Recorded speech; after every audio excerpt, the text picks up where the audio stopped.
Joint venture. Two or more people joining forces to sell a certain amount of goods or to work on a single project. When the goods are sold or the project is finished, the joint venture ends.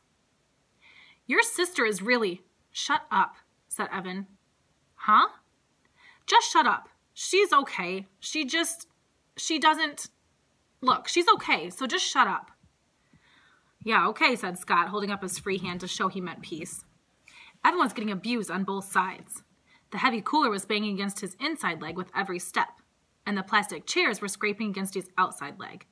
Bruised and bloodied, he thought to himself, all for the fun of hanging out with Scott Spencer. Why couldn't Jack have been home? Or Ryan? And why did Adam have to be on the Cape this week? It stunk. How far are we walking? Grunted Scott. Just to the corner. Evan watched as drops of sweat fell off his face and landed on the hot sidewalk. We should have stayed in the driveway. It was shaded. The corner's better. Trust me, said Evan. He remembered when Jessie had said the same words to him last summer. They were setting up a lemonade stand together, and Evan had been grumbling about dragging the cooler across the street and down 2 houses, just like Scott. But Jessie had insisted. There's sidewalk on this side, she'd said, so we'll get the foot traffic coming in both directions. And people in cars coming around the curve will have time to see us and slow down. Besides, there are a bunch of little kids in the side street, and their mothers won't want them crossing Damon Road. The corner's better. Trust me. And she was right. They'd made a ton of money that afternoon. It took 10 seconds to set up the lemonade stand. Evan unfolded the chairs and set one on each side of the cooler. Scott tilted the sign toward the street for maximum effect. Then they both sat down. Man, is it hot, said Evan. He took off his baseball cap and wiped the sweat from his face with his shirt. Then he grabbed an ice cube from the cooler, balanced it on his head, and stuck his cap back on. Yeah, said Scott, I'm thirsty. He reached into the paper bag and pulled out a cup. It was one of those large red plastic cups that vendors use at professional baseball games. Then Scott took one of the pitchers from the cooler and filled the cup to the brim with lemonade. Hey, not so much, said Evan, pouring himself a cup too, but only part way. He glugged down half his drink. Not bad, he thought, though he noticed a dead fruit fly floating on the top. His mom had been battling a mad fruit fly infestation ever since the weather had turned really warm. The kitchen sink area, where they kept their fruit bowl, was dotted with tiny, feathery fruit fly corpses. Scott drained his cup and tossed it on the ground. Ah, he said, satisfied. That was good. I'm going to have another. Evan reached for the trashed cup and stowed it under his seat.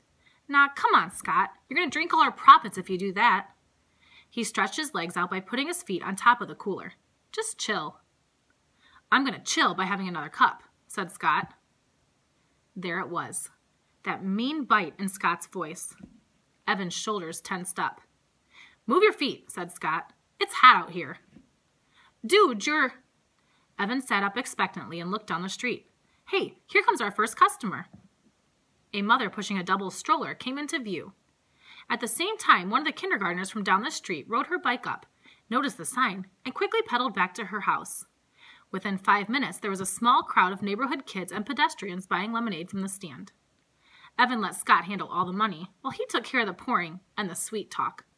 That's what his mother called it when a salesperson chatted her up. Trust me, she had once told Evan and Jessie, buying something is only half about getting something. The other half is all about human contact. Mrs. Tresky knew about these things because she was a public relations consultant. She'd even written a booklet called 10 Bright Ideas to Light Up Your Sales for one of her clients. And Evan was like her. He was good at talking with people, even grown-ups. It was easy for him. So he kept the conversation flowing, along with the lemonade. People hung around. Most of them bought a second cup before they left. Evan was so busy, he almost didn't notice Jessie flying out of the garage in her bike and riding down the street towards town. Good riddance, he thought. But at the same time, he wondered where she was going. During a lull in business, Evan walked all around the stand, picking up discarded plastic cups. Scott sat in his chair, jingling the coins in his pocket. Man, we're going to be rich, said Scott. I bet we made $5 already. I bet we made 10. How much do you think we made? Evan shrugged. He looked at the stack of used cups in his hand and counted the rims. 14. They'd sold 14 cups so far, and each cup of lemonade cost 50 cents. Evan heard Mrs. DeFazio's voice in his ear. Mrs. DeFazio had been his third-grade teacher, and she'd done everything she could to help Evan with his math. If 1 cup of lemonade sells for 50 cents and you sell 14 cups of lemonade, how much money have you made? Word problems. Evan hated word problems. And this one was impossible anyway. He was pretty sure the right equation was 14 times 50 equals. But how was he supposed to solve that? That was double-digit multiplication. There was no way he could do a problem like that. And besides, some of those 14 people had bought refills but used the same cup. How many? Evan didn't know. Still, he knew they made a pretty good amount of money. That estimate was close enough for him. How much do you think we could make if we sold it all? Asked Scott. I don't know, said Evan. Maybe $20? That sounded high, even to him, but Evan was an optimist. Do you really think? Both boys looked in the cooler. 3 pitchers were empty. They only have half a pitcher left. You were pouring the cups too full, said Scott. You should have poured less in each one.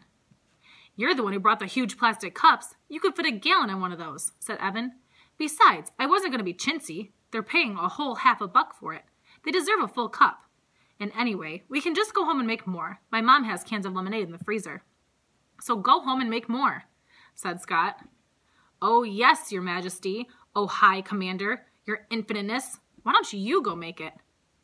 'Cause I'm chillin', said Scott, leaning back in his chair with a stupid grin on his face.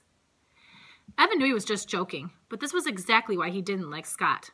He was always thinking of himself, always looking for some way to come out on top. If they were playing knockout, Scott always came up with a new rule that helped him win. If they were doing an assignment together, Scott always figured out how to divide it so he had less work to do. The kid was a weasel, no 2 ways about it. But everyone else was out of town. Evan didn't want to spend the day alone. And Jesse was on his poop list, as Mom called it when the dog did something he wasn't supposed to do. Evan might never play with Jesse again. Evan crossed the street and went into the house.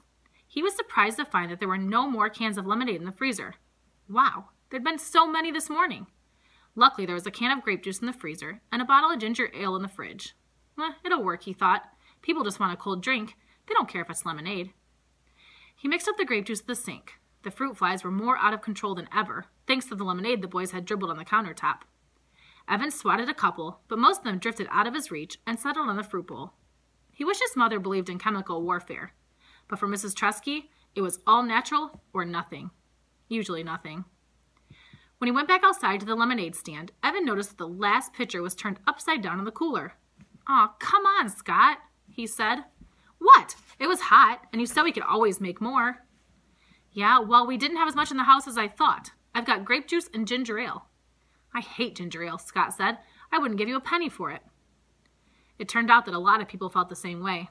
Business was definitely slower. The day got hotter. The sun beat down on them so ferociously that it was easy to imagine the sidewalk cracking open and swallowing them whole. Fanning himself, Evan asked, How much money do you really think we could make? I don't know, said Scott, pushing his baseball cap down over his eyes. I mean, on a hot day like this, Evan said, silently adding the words, or tomorrow. If we sold 8 pitchers of lemonade, what do you think we'd each make? 8 pitchers. I don't know. Scott shook his head. His baseball-capped face wagged back and forth. Too hot for math, and it's summer. Evan pulled the red pen out of his pocket and started to write on the palm of his hand. 8 times question mark. 8 times 50 question mark? Divided by 2 question mark? That didn't seem right. Jessie would know. She'd do that math in a second. Evan capped the pen and jammed it into his pocket. But I bet it's a lot, said Evan. I bet on a hot day like this, we could actually make some real money in the lemonade business. Yeah, said Scott. Then we'd be rich, and I'd get an Xbox, the new one, with the dual controls. I'd get an iPod, said Evan. He'd been saving for one for over a year. But every time he had some money put away, well, it just disappeared. Like the $10 from Grandma. She'd even written in her card, Here's a little something to help you get that music thing you want. But the money was gone. He'd treated Paul and Ryan to slices of pizza at Townhouse. It had been fun. That'd be so great to listen to music whenever I want, said Evan. I could tune you out, he added in his own head. They sat in silence, feeling the heat suck away every bit of their energy. Evan was hashing a plan. The heat wave was supposed to last at least 5 days. If he and a friend, not Scott, set up a lemonade stand every day for 5 days, he'd definitely have enough to buy an iPod. He imagined himself wearing it as he walked to school. Wearing it on the playground. Hey, Megan. Yeah, it's my iPod. Sweet, huh? wearing it in class when the teacher droned on about fractions and percents. Nah, but it would be so cool. At least there'd be one thing that didn't totally stink about going back to school. After 2 hours, they decided to call it quits. Sales had dropped off, fast, and then stopped altogether. "Hey, did you notice something?" asked Evan, stacking the chairs. "What?" said Scott. "When we started the stand, most of our business came from that direction." He pointed down the street towards the curve in the road.